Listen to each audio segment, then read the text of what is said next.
Hi, everyone. Welcome to Lilybug's Library with Dudley and I. And my name's Linda, and I'm coming to you today just with a few books that I've read. Um, it has to be from the big comfy couch for a while because my battery in my laptop is pretty much gone. And I've tried doing a video like in another chair or at the table, and not even a minute or two into it, everything dies. So I'm stuck plugged in over here for the time being. Today we're just going to talk about a few books. The main one I wanted to talk about was actually one that was an ARC, which I got from NetGalley. So thank you to them and to the author and publisher. And that one, just bringing up some notes here, bear with me. Goodreads is driving me crazy. It is the books that I've read, I put them on the list and then it just doesn't show up later. So I don't know what they're doing, but they're a little, yeah, driving me a little nuts. So this one was won by Fiona Walker, and it's called The Village Detectives and the Deadly Brew. And I've read a few of hers now, and I really enjoy hers. But this one is about Phoebe and Juno, and they go on a brewery tour, and a body is discovered in the machinery. So they're trying to solve that as well as who's been sabotaging the brewery. And it's a lot because in the meantime, Juno is having problems with her friend. I feel like his name is Min. Is that a name? I don't know. But anyway, I think that was his name. They had went out one night with Juno's son, and they went to this. It was kind of a brewery thing, but kind of involved arcade games as well, or like Mario Kart and things like that. Anyway, she apparently had too much wine, and so she kind of remembers it, but not really. It's kind of a blur, and she thinks that she might have thrown herself at him because she really likes him, but she's also not totally sure that's what's going on. So there's a lot of confusion with that. And Phoebe's also a writer. So Phoebe is trying to finish her latest book as well as help Juno solve this crime. So it was quite good. I would probably give it 4 stars, 4 or 5, just because I really liked all the characters and their interactions. There is also the brewery is run by an ex-soccer star and his family. So a lot of the suspects are his family, and that makes things a little awkward.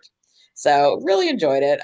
Would definitely read another one of hers. You know, like the way that she does characters. And, it all takes place in England in different little burgs. I don't know. What do they call them in England? Counties, I think, different little counties. So yeah, I would read another one.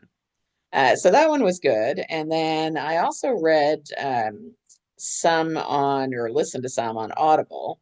And so I'm just bringing that up here. Oh my goodness, nothing is working for me today, I'll tell you. All right, it's coming up slowly.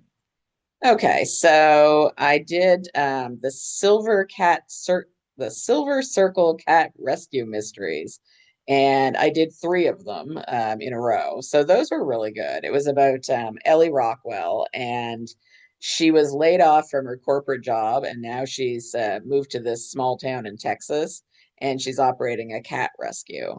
And of course, like in most books, things don't go quite the way that she expected. And so before you know it, she's dealing with a lot of problems. So she does get one cat that actually speaks to humans, and she finds herself in a real mess dealing with this cat, and then a former mayor that's accused of poisoning her husband, and Evie, no, Ellie and the cat, which is Evie, I believe, are trying to unravel these mysteries and see what exactly has happened. So that one I really liked. And what was the other one I read on here? Listened to on here. I might as well say listen to or say read because I get confused as to what I listened to and what I read. Um, so the other one that I did finish, and it was good-ish. was called The Summer Girl, and it was a thriller. And so this was about this woman who ended up going, her name's Holly, and she ends up going to Martha's Vineyard from England. And she goes there to kind of, well, to go wild. She wants to go to the beach parties. She wants to flirt with the rich kids, do all those things. And she's not very old. I think she's maybe 19 or 20, maybe drinking age, 21. I don't know, somewhere around there. And anyway, she disappears. And her sister, Claire, hasn't heard from her. There's a mysterious phone call that comes through or a message. So Claire goes looking for her. And when she gets there, she finds out there's a lot of weird things going on in that area and a lot of rich kids that seem to be getting away with things. And so she's concerned when she can't find her sister. I thought it was quite good. By the end of it, though, like the way that it kind of wrapped up, I was a little iffy on that, but I'd probably still give it about 4 stars. The next one I read was another three pack. This one was the Florida Keys Bed and Breakfast Cozy Mysteries by Danielle Collins. And I have to say, I really enjoyed these ones. I'm going to look for more by her because I really thought these were good.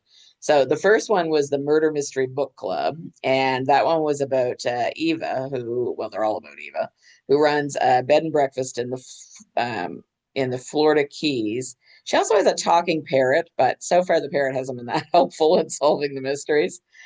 So she has a murder mystery book club, and she wanted to be a detective or an inspector at some point, but I guess it just didn't happen. Whether she flunked out or she gave up or whatever, but she still has that part of her brain that really wants to do that. So they find a dead body near the bed and breakfast, and she starts trying to solve it. And of course, anytime you try to solve one of these murders, the police detectives, have a little something to say about it. And this, excuse me, and this guy is new. He's from a bigger city. I don't remember where, Chicago or somewhere. And so he's not used to the way they do things in the Florida Keys. And then Eva also ends up making friends with the local, I want to say coroner, but I feel like maybe she wasn't called that. She might have been called something else. But anyway, someone similar to that who investigates the body itself. So together, the two of them start to kind of get involved in all these things.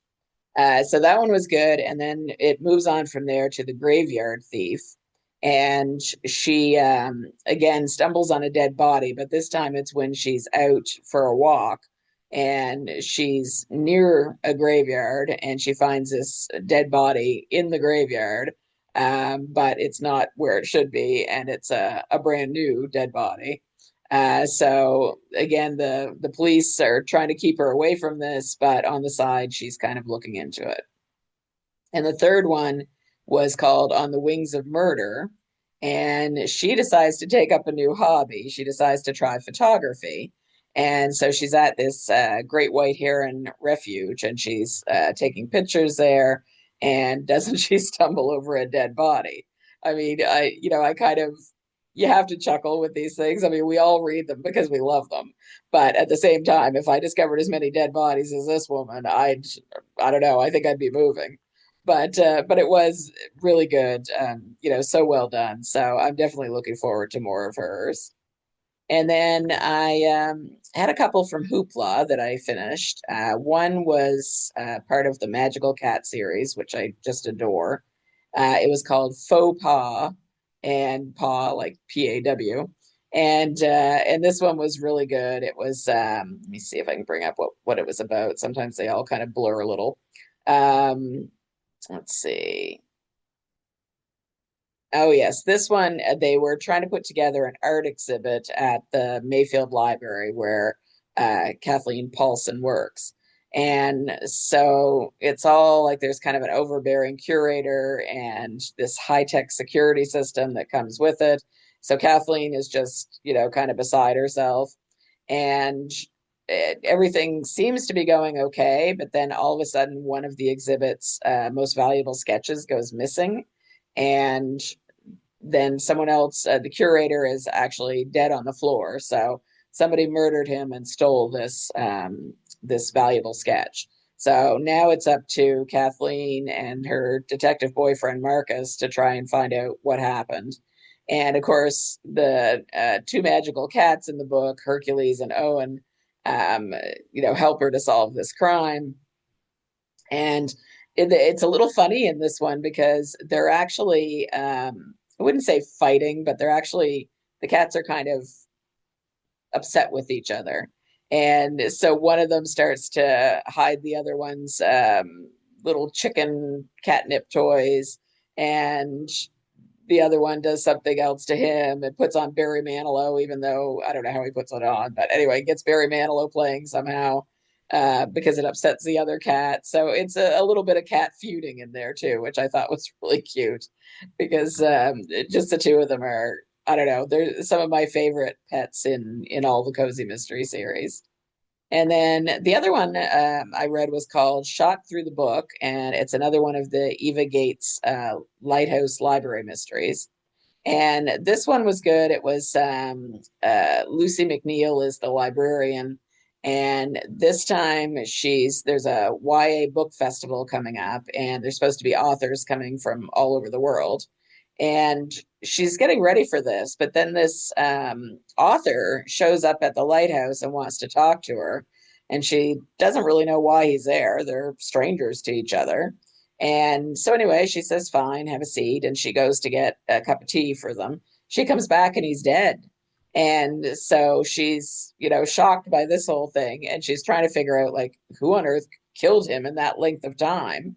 And then his widow shows up and she doesn't seem to be grieving her husband's death, but she is definitely there to make trouble. So Lucy finds herself really caught in the a mess of all this. And because this guy was a YA author, all these teenagers start showing up on their doorstep with like candles and having a vigil and trying to break in their house and all these things. So it's really difficult for her and her husband. So they really have a stake in solving this one quickly. So those are what I have been reading. Really, been enjoying a lot of them. Nothing too, nothing too heavy, I guess. I did start a couple that I did not finish. So I started 21 Lessons for the 21st Century, which seemed like it would be good. And the first part of it I read and thought, yeah, okay, that's pretty good. That's pretty good. And then the more I got into it, the more, uh, I guess, anti-religion it became. And not just Christianity, but kind of all religions. And it became kind of abrasive to me. So I stopped. I didn't finish it. It wasn't anything I really cared to finish at that point. So that one, didn't go over that well. There was another one I'm sure that I started. I think what it was. Bear with me. Let me see if I can find it. It might have been on Audible. Um, because it was one that I had started it. I don't think it was on Audible. I think it was on this new thing I've got called Peach. Give me 1 second. Let me look on my phone here and maybe I can find it. Peach with two E's. I've been using, I think I told you, to listen to some of my Kindle books, which was great until I found out it actually has what does it have? It has credits. So when you reach the end of the credits, then that is the end of your reading. So I wasn't really crazy about that, but anyway. Um, okay, so it was, yeah, don't have it. I guess I got rid of it probably as soon as I realized I didn't care for it. But I do see another one here that I did finish, which was quite good. It was, I don't think it was my favorite, but it wasn't bad. It was called The Pork Pie Pandemonium, and it's Albert Smith's Culinary Capers, they call it. So Albert is a retired police officer, and he is has decided he's going to take a cooking class on how to make pork pies. And as they're doing this, they discover a finger, a human finger, in one of the pork pies. And so then it's they don't want their business to just collapse because of this, because when word gets out, it's going to be a problem. And so they're trying to figure out, where this came from and who it belonged to, and what's happening with all of this. And so Albert gets together with the person who is running the shop. Can't remember her name. And they start looking to see what is going on. And Albert also has this dog, Rex. And sometimes you hear things from Rex's point of view, which is quite cute. He's very upset sometimes that he's trying to tell his humans where the clues are, and they're just not listening. So that part was cute. So all in all, I don't really know. There was nothing I disliked about it exactly, but for some reason I didn't connect as well with it either. So I'd probably give that one a 3 out of 5. So that's what I've been reading. I hope you've been reading, things that you really enjoy, and I hope you've been getting out and doing things for summer. My daughter and I went to see the musical Rent at our local theater. It was very well done. I really enjoyed it. We've been doing some barbecuing with family and some board games and things, and kind of a low key summer, but we're enjoying what we're doing. And yeah, hopefully it won't be too long before I get everything kind of up and running again, as far as some editing software and maybe a new laptop, or at least a new battery for the laptop, and we'll go from there. So I hope everybody has a great day. And sorry Dudley wasn't a little more active, but apparently it's nap time. So I'll give you one last look at his cute little face. And and I will talk to you soon, friends. Bye bye.